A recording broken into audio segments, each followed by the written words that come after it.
Welcome to another episode of That's Some Crazy Shit with Kelly and James. My name is Kelly, and my co-host is Mr. James. What's up, dude?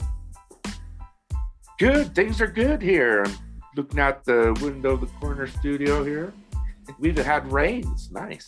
Yeah. Well, you know, it's always nice when the weather's nice, but I like when we go from one season to another. Well, this is our fall. We went from summer. The rain we've had this week will be fall, and we'll get like 12 inches next week. And then it will be snowing. That will be the end of it. See? Yeah, that'll be our seasons. You know, James, so I know that we call our show That's Some Crazy Shit, and I know that we tend to kind of dwell on the paranormal. We have a lot of psychics and stuff like that, but today we are actually speaking with somebody who has a different kind of crazy shit. Right? You know, we're talking to Laurie Levin. She is an author, she's a civil rights activist, and she's a health coach. And she recently wrote a book called Call Me a Woman, Our Way to Equality and Peace. And she is really big on just civil rights and women's rights. And she gave us a statistic. Scary. A very scary one. And there's a lot more, but violence against women and just all the crazy shit that is. And so she said it's taken her about 15 years to write this book, and she is our guest today. Yeah, and you know, it was interesting. You know how we talk, people always ask us how do you find your guests, you know? And it's like after we did our show on racism, she listened to that show or something, didn't she? Yeah, well, I think we had already connected with her, and so before that. But that was the show she listened to. She just picked an episode to listen to, and it just happened to be the one on racism. Right, and I thought that was crazy, you know, because it's like, I don't think things are coincidence, you know, and she's going to be a good guest. Yeah, she's actually an excellent guest. So yes, I say we just get right to it. Let's do it. All right, welcome to the podcast. Welcome to That's Some Crazy Shit. Author, civil rights activist, and health coach, Laurie Levin.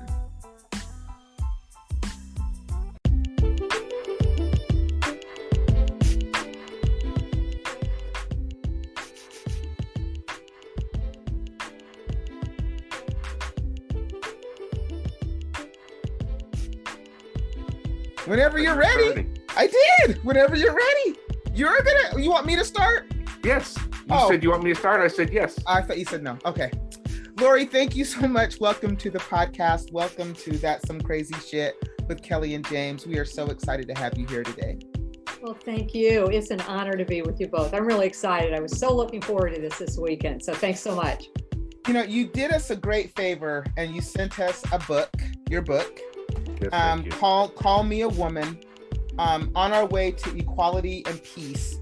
And I think I had saw something that you had posted maybe on Instagram or Facebook or whatever, and you had mentioned the top 10 most dangerous countries for women.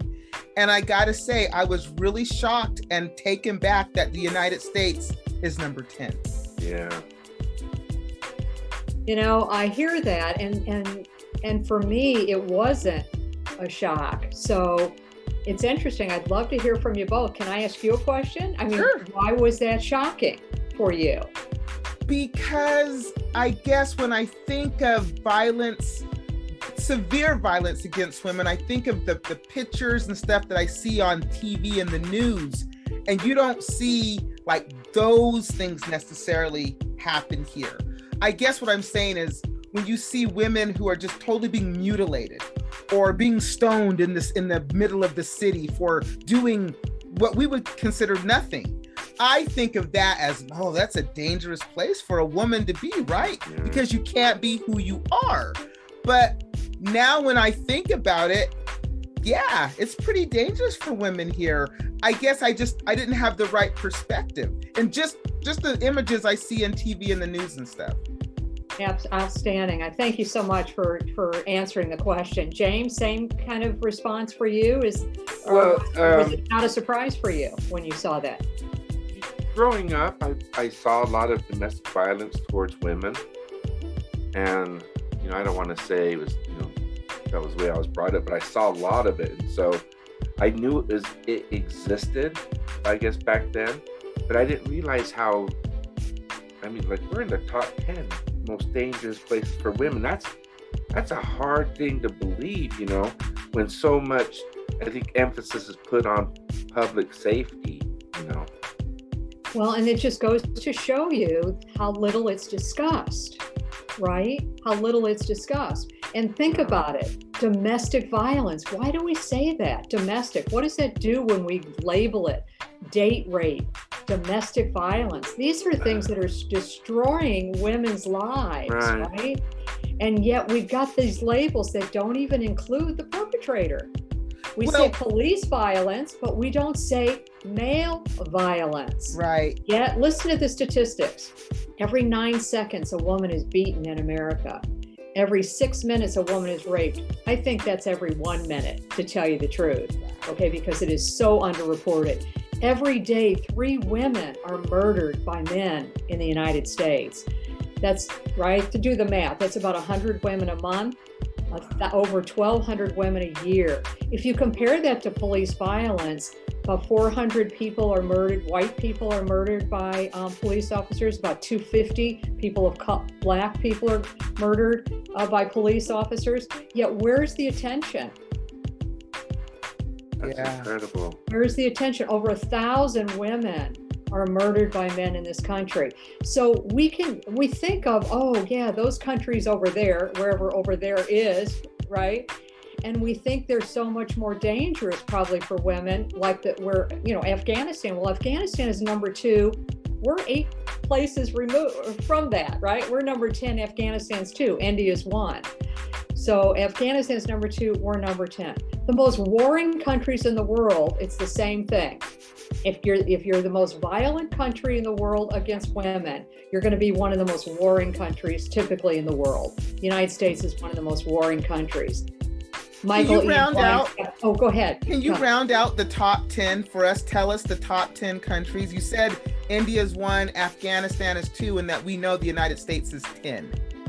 Yes. So here's the list. Okay. I always have this, my little cheat sheet, my reference. So because it really is. And I thank you so much for just starting off with that. It really sets the tone for the brevity of this conversation and the fact that we don't have enough of it. But India is number 1, then Afghanistan, Syria, Somalia, Saudi Arabia, Pakistan, Democratic Republic of Congo, Yemen, and Nigeria, then the United States. And that's what I mean, because when you say countries over there, when you see the violence that you see on TV, and mind you, I realize now that the images that we see are the images that they want us to see, right? We only see what they want us to see, and I don't know who they is. Me and James have discussed this many times on who they is, but I know that it when you talk about here, you talk about domestic violence and police violence. When you say that, it makes us compartmentalize it. Is that what I'm trying to say? So that it's only, this is only women violence. And then you move over here and this is only police violence. When actually it all kind of bleeds together, doesn't it? Absolutely. And what's the common denominator? In the military, women, their most serious threat are the men soldiers on their side, right? U.S. soldiers are women's most, what takes the life of most pregnant women? Do you know? No. Intimate partners. Wow. That is really the number scary. 1 cause of death of pregnant women is their intimate partner or a prior intimate partner. So this is some pretty serious stuff, right? And I can use the name of your podcast to describe this, because this is what's kept me up, writing off and on for 15 years to finish this book. That's how long it took me, because there was always something new in the news, and I was changing, it was changing, and I wasn't comfortable talking about my own experiences, my own sexual assaults in my 20s for 30 years. I mean, I never told anybody what I dealt with in my 20s. It's a tough subject. So I always ask when people say, why did it take so long for people to talk about this? Is tough stuff.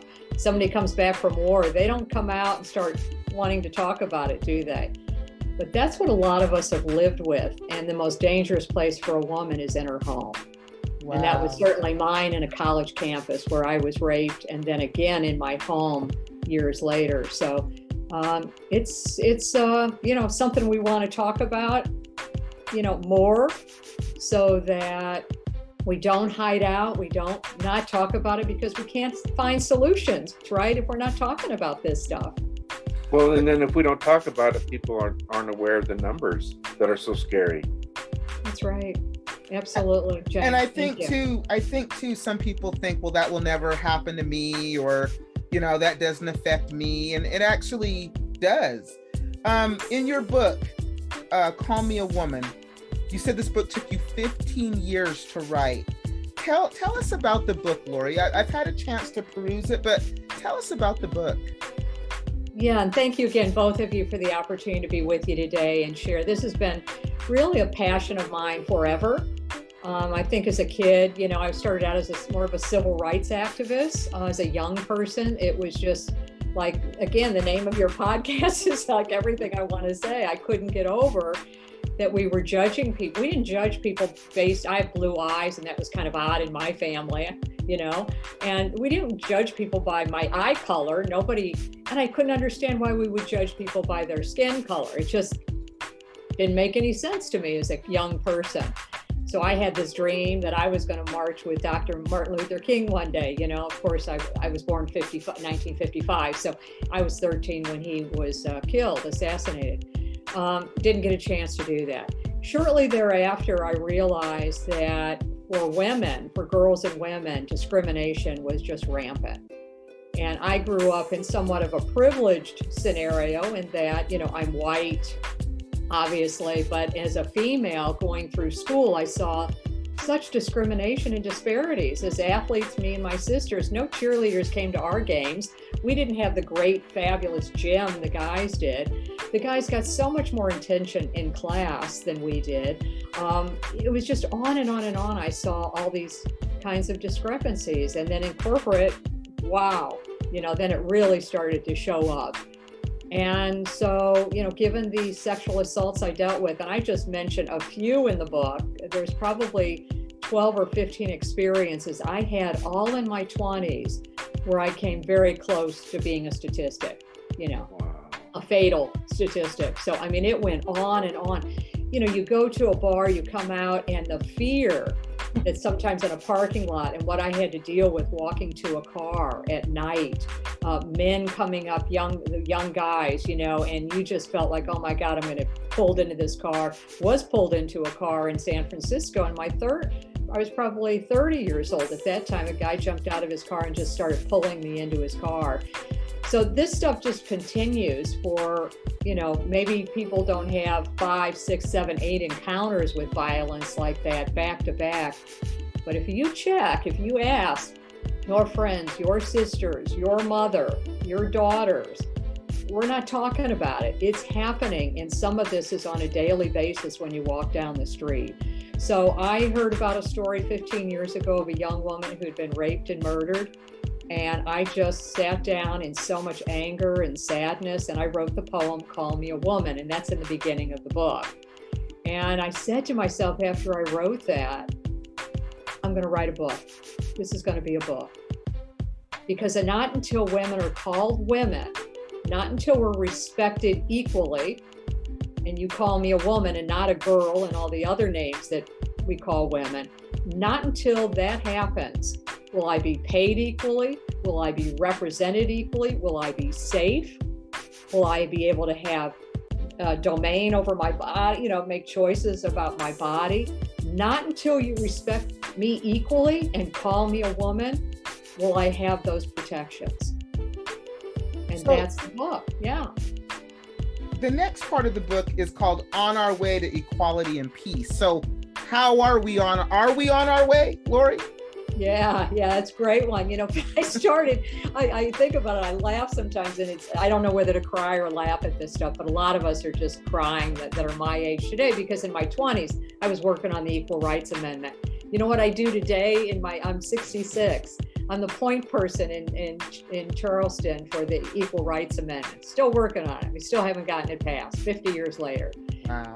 We still, and every decade, I mean, every time we get really close, you hear the reason. So in the 1900s, it was the female body wasn't strong enough to handle an 8-hour work shift. You know, these were the reasons back then. Then in the 1960s, 70s, it was then that would mean co-ed bathrooms and women would go off to the military. It would destroy the family. You know, it's always the goalpost keeps moving. It just keeps moving. It's what is it today? It's a pawn on a game board, you know, on a chess board. It's a pawn always to keep women. Go ahead. No, I was gonna say, what is it today? If it's not, you know, where our bodies aren't strong enough, and then you said again it was, you know, we're gonna ruin the home because we're gonna be out working. What is the reason today in 2021 that women do not have equal rights in the United States? Well, a lot of people say we don't need it, right? Because the 14th Amendment guarantees equal protection under the law. Well, if the 14th Amendment provided equal protection under the law, why did we need the 19th Amendment? I think that's ridiculous. We needed the 19th Amendment just to get the right to vote. It's the only constitutional right that women have, is the right to vote. So we need an Equal Rights Amendment. The other reason they state is because there was a deadline that was put into the preamble of the amendment in the 70s that Congress changed back then. They could change it today. So that's what now all you hear, it sat on Senator Lindsey Graham's desk forever. He wouldn't even push it through to committee. And then the Trump administration, we ratified it by the 38 states required, right? In the last few years, Nevada, Illinois, and Virginia, 38 states to ratify the Equal Rights Amendment. That means we have a 28th Amendment, but the Trump administration wouldn't allow it to be certified. Wow. So I have a question. Yeah. Like, is it the same group of people that are taking advantage of these women, like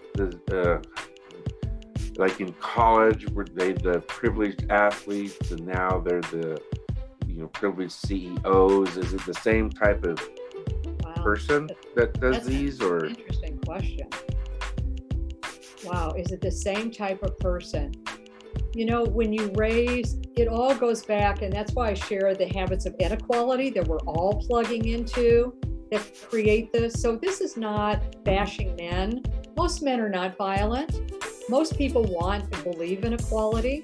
But when you're the 10th most dangerous country in the world, that tells you that too many men are violent, right? It tells you that too many of us, including women, are,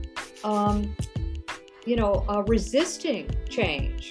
So Stephen Biko, who was the anti-apartheid activist in South Africa, who was tortured and killed in jail, in prison, he said the most dangerous, the most potent weapon of the oppressor is the mindset of the oppressed, right? So this is, all of us are part of this. And that's why the book, people will not feel, oh, this is about men, they're just, bad people. No. This is how we're raising boys. As Michael Ian Black said in his book, Be a Better Man, new book, I really enjoyed it. We raise boys to go to war, and we go to war because how we raise boys. Yeah. So if they're not violent and creating war out there, over there, right, or in military fatigues, they're doing it at home. They're doing it in their homes, creating war. Why? Because we're not allowing boys to experience their feelings. We're suppressing that. Don't cry. Be a man. You're a wimp. They put women down. If you're compared to a woman, that means you're weak and wimpy. I'm not weak. I'm not wimpy. Never have been. I don't know any women that are, really. We're all leading homes, getting degrees, running companies, writing books. Nothing weak about that. So that's all been made up. These are human constructs that we really want to redefine. But that's why the first habit of equality, the first 7 one that I have in chapter 8, is about changing how we raise children. Parents have an incredible opportunity to transform the world and a generation. if we could get most of them on board, and that is raise children with one identity, a human identity, based on compassion, kindness, love, connection. Having that be front and center and most important, not power over people and over things, right? Not power, seeking power. That's what the male identity is based on today, and it robs them of a life that really, can be very unfulfilling, right? For so many men, and leaves them very, very weak. But what can they use over women? It's their physical force, right, to get their way, because they can't do it in communicating it, right? Very difficult to do when you've been suppressing all that your whole life. Does that make sense? It does. Did I answer that question? Yeah, it does. I had read somewhere, Laurie, and I don't know if I read it from something that you had put out or just something that I had read, but somebody had said if women actually ruled the world, meaning if women were in power in the major countries of the world, that the world would look incredibly different. Was that you? Said that? No, no. Who said that? No, but I like being asked, did I say that? Because that was Barack Obama. Okay, I knew I read this or saw this, and I was really thinking about it, and the world would look different. I don't know if we'll ever get that chance to put women in power. You think so? Will. Absolutely. That's what people say to me, Laurie, given all you've gone through. It's really kind of, and it's great to be on the hopeful side, right? It is. That just comes from, I think, staying in the game. And my father taught me, when you get down, you get back up again. And he did it over and over again. He had an 8th grade education. My mom died when I was 11. She was just 39. There he is with 4 kids, clueless about how to be a parent, because again, he was raised like a traditional guy, right? Provide, meaning money, job, but emotionally, how do I care for my kids at home? Very difficult for him to do. But yeah, it's, Barack Obama, I love that. He said that, and just probably 2 years ago, somebody else may have said something like that too, but I want to give Barack Obama credit wherever I can. So I'm going to do it now. And he said, if women ran every country, and I believe, I'll have to go back and look, I think he said within just a couple years, we would have a transformed world. When women, this is what I say, so this is me, but it's when women lead, negotiate, and legislate, everybody wins. Everybody wins. We're 50% of every race, religion, nationality. And when you lift up women, you lift up the world. I believe that as well. That's a good way to think about it. We are 50%, aren't we? Of everything. So if women are the most downtrodden, unsafe, unprotected, no law, no protection in this country other than the right to vote, that's all we got. So if we're doing all we're doing without any, imagine the potential of the world when you unleash that, when you stop the nonsense. And there's no coincidence, in my opinion, and I know this is kind of far-fetched, the Taliban in Afghanistan and Texas. Wherever the country is, you're going to have that opposing force. When women for 20 years in Afghanistan started coming out, changing laws, right, running things, backlash. Same thing in the United States. We've got the most diverse Congress we've ever had, right? Backlash, Texas. Wow. Let's talk. That's a scary parallel when you look at it. It really is. Let's talk about Texas for a moment and their abortion law that they passed. And, women, you had mentioned women not having the domain over their body. How does that, in your opinion, how does that set us back? Because to me, it feels like we as women are incapable of making decisions. Is it because they consider it to be a life? Is it on the life? Because then my question goes to, and this is a long question, Laurie, I'm sorry, because this really bothers me. Is it the life itself that you care about? And if so, what happens to that life? Or is it just that you don't want us to be able to make that decision because it's such a powerful decision? Wow, these are just great questions. I so appreciate you two. Very well thought out and considered, and there a lot of compassion, And my take on that, if you go back to the heart of all this, why we haven't seen a female president, all these things, it's just how we see the role of women. If men got pregnant, this is a non-issue. I mean, the fact that we don't talk about vasectomies as birth control. You know, I was talking to an OBGYN yesterday, and she said it's $300 to get a vasectomy. In 3 days, the guys are back up and whatever. Meanwhile, women have pregnancy, right? And I told you just a minute ago, it's one of the most dangerous states for a woman to be in, given that's, right, oftentimes we're really hurt and beaten up or killed in pregnancy. So here we have this form of contraception that's easily reversed. Meanwhile, women are taking chemicals and pills that can cause cancer later on, you know, all kinds of side effects from these drugs, right? IUDs that can cause all kinds of issues. Now, we've gotten better with a lot of those things, certainly over time, but why are we ingesting this when we could, why aren't we talking about a $300 vasectomy? Why? It's not men's role. It's a woman's role, right? It's not my responsibility. Yeah, it's our, so it's all kind of collapsed into this, and that's why I think this not the infrastructure bill, but the Build America, am I saying that right? The other piece, the 3.5 trillion, why it's so hard for so many of these, it's the men, mostly it's the men, the white guys particularly, who just have grown up with mom at home, our wife at home, taking care of everything. So childcare, why do we need all this family leave? That's women's domain, and they're doing it for free anyway. Why do we need to pay for this stuff? Again, you can't separate the let's see, where that era, where this generation is, you know, from science, because you look at how science people perceive the male brain and the female brain. It's changed over time based on how we've looked at women. But, you know, it was called science. Now it's called neurosexism, you know, because it's sexist. So it's the same thing with these laws. People will label it, well, I'm conservative. Give me a break. Conservative is really, again, the white, the racist patriarchy. That's what it is. Let's protect white male order at the helm. That's what we've seen forever.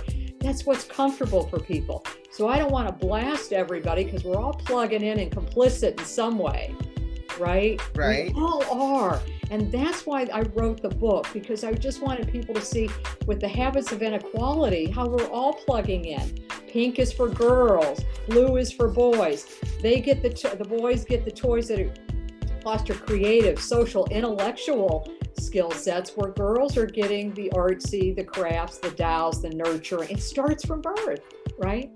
So it all gets, it's hard to say what it all is, but I think if you go back to how we think of women and their role traditionally and typically throughout the world, you can't separate your laws from that.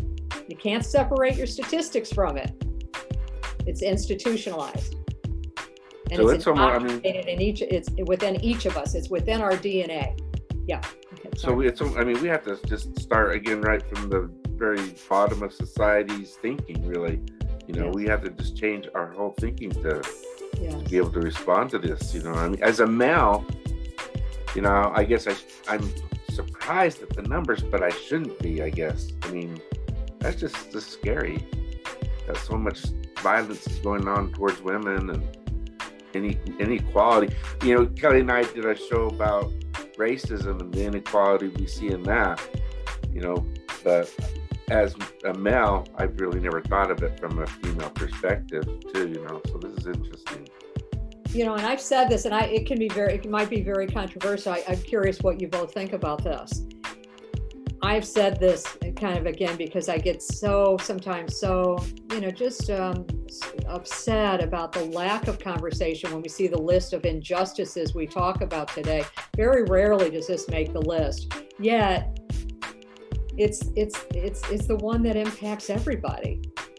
And they all impact everybody, every injustice, because if there's any inequality, everybody's unequal.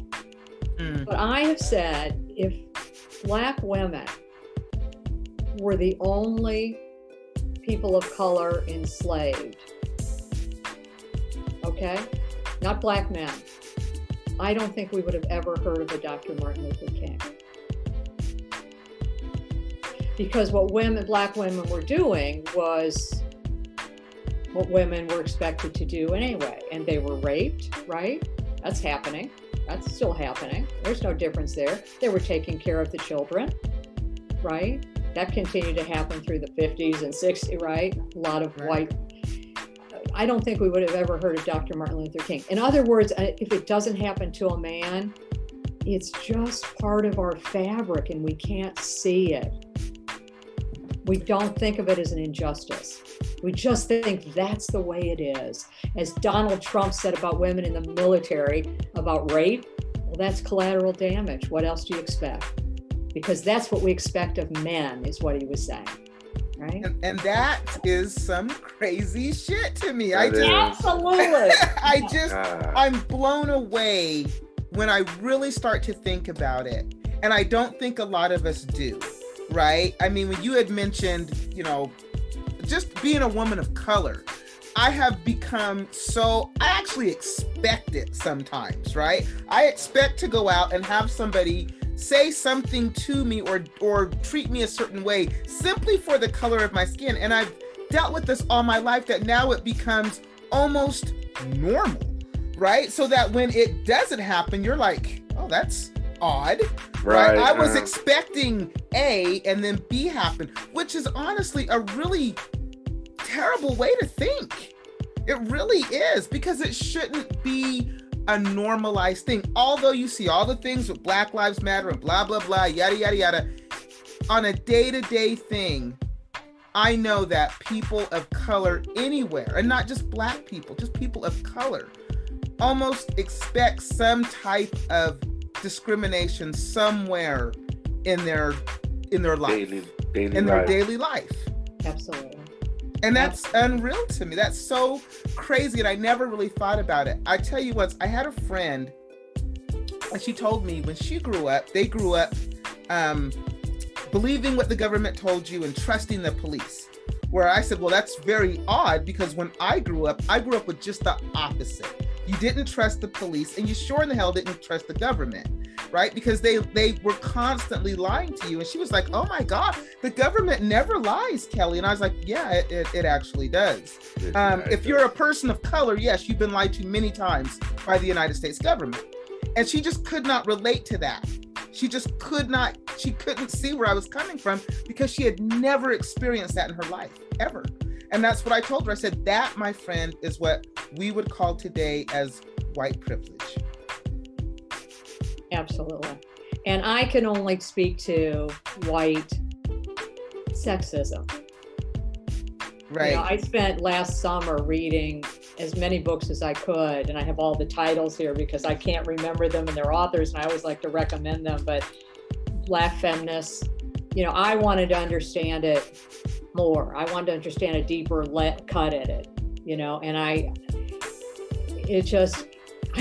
read every night from I start at 9:00 because I'm a health coach also. And so if I have any electronics on past 9, I can wake up with a big headache the next day. So I've got this routine down, because or else my day, and I love my day and I love my work, and I just really want to be at my best. So I start reading, but when I was in the midst of reading, Michael Eric Dyson and John Lewis and Dr. Robin DiAngelo, White Fragility, Mickey Kendall, Hood Feminism, which I just loved, I would walk into my bedroom going, I'm not kidding, every night, okay, I'm ready to get my ass kicked. I mean, you'd read it and you would feel, if you were open, and I don't think if you're reading those books, you're not. Although I know a lot of people are really reading it and resisting and getting angry about that, right? The same thing they say about women feminists. We're male bashing, and we're this, and we're hearing that, right? Critical race theory. And, it's just saying, hey, people, take responsibility. If you're white, you're responsible. We're all plugging in. We're complicit. Watching the morning show now with Jennifer Aniston and Reese Witherspoon is really amazing, because it's showing how complicit we all are in the office when this stuff happens, female and male. We Yeah. let this go. So when you were talking a minute ago, Kelly, about the woman who was saying, oh my God, that blows my mind. She's white, I'm assuming. Yes, she is. However, again, she's thinking about her own stuff that she dealt with, the harassment on the street. I never walked down a street and didn't get harassed. I mean, I can't remember, in my 20s, it was, you just expected it. And when I was 30, and this guy was huge, jumped out of his car in San Francisco, pulling me into his car. I thought, lights out, this is it, I'm done. And he just stopped pulling me in. Must have seen a police or so, I don't know why he did that, but don't have a chance. But then I walked away and went out to dinner with my brother, I remember. After that happened. After I was raped, I got up the next day and went to class. He continued to play on the basketball team, big basketball player. And I left the school a couple months later, which is really typical, We just absorb it because our society, like Laura Bates said in her book, Everyday Sexism, it's invisible, right? It becomes invisible to us and unavoidable and okay that this stuff happens to women. Why? Because at birth, boys are told, parents say, boys will be boys after all, right? Yeah, that is so true. And then it's like, the worst thing that people say is, a boy goes up to a little girl and hits her. Well, he likes you. It's so weird. Yeah, it's like, no, that doesn't, why is he hitting you? You tell him, no, that's bad. Yeah. Boys should not be hitting girls or anyone, Anybody. That's great. Like I said, it's all some crazy shit to me. Laurie, it has been such a pleasure having you on the podcast. I enjoyed our conversation. It's deep. But even though me and James's podcast is called Some Crazy Shit, and we kind of deal with kind of woo-woo crazy shit, this stuff to me is more crazier than anything we've ever talked about. Yeah, it's hard to believe that we continue to live this way, isn't it? It really is. Somebody, and when we put somebody in the White House on video that said he harassed and assaulted women, and that's elected, that's some crazy shit. That is some crazy shit. I agree with you. That is some crazy shit. Laurie, again, thank you so much. The book is called Call Me a Woman: On Our Way to Equality and Peace. I'm assuming it's available on Amazon. It is Barnes & Noble online. And then you can go to my website too. There's a book website, callmeawomanbook.com. And then you'll see all the outlets, the retailers there as well, if you want to see a little more info on the book. But yeah, go right to Amazon if you want. I'd love some more reviews on there too. I really want to contribute to the conversation, raise awareness. That's what has to happen first. And then let's plug into habits of equality and really change course. The world is counting on us right now to do so. So thanks so much to both of you. James and Kelly, you're awesome. Thank you. Thank you for coming.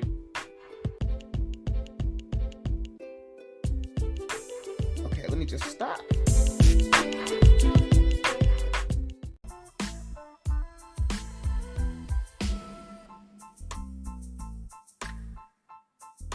I'm blown away by that, Cal. To hear that the United States, how violent we are towards women. We are number 10. Yeah, and that's not like a top 10 you want to be a part of. And it's not like there was France and Italy and Germany ahead of us. But yeah. You have countries like Afghanistan, Saudi Arabia, India. Yeah. And then you have the United States. And after she asked me, like, why is that so shocking? I guess because deep down inside, I don't want to think that the country that I live in is that dangerous to women. And to be quite honest, I don't think it's not out there as much as it should be. No. It's like that taboo, don't talk about subject. And it's like, no, man, this needs to get out there. This needs to stop, Number 10. Yeah. Number 10. Incredible. 10. Very. That statistic haunts me. I think about that every day. Since I read that from her, I think about that every day. I'm thinking, wow, number 10. Not even Mexico was in the top 10. Mexico was not in the top 10. And the way that the United States demonizes Mexico, that's another reason why. You know what I'm saying? I mean, they're not in the top 10, but according to what we've been told, they're nothing but killers and rapists over there. Right. But we're number 10 for violence against women. Number 10 in the world. One time where number 10 is not good. This is a list you don't want to be on. You don't want to be you don't want to be anywhere on the top 20 in this list. This is not a good list. Yeah, and that was scary. But then, I think back and I think about the, people I've known who had, violence against them, women being assaulted and stuff.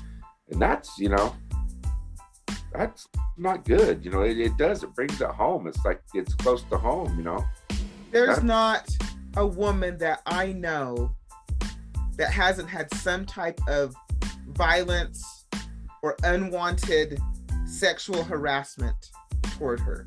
It is a very common thing. Yeah, and and I don't know why I'm blown away by that. And I'm not going to sit and say, well, I've never done it. I'm sure when I was a kid, I catcalled women or whatever. I'm not going to say I didn't. But I think we need to, as men, I think we need to start being taught at a young age.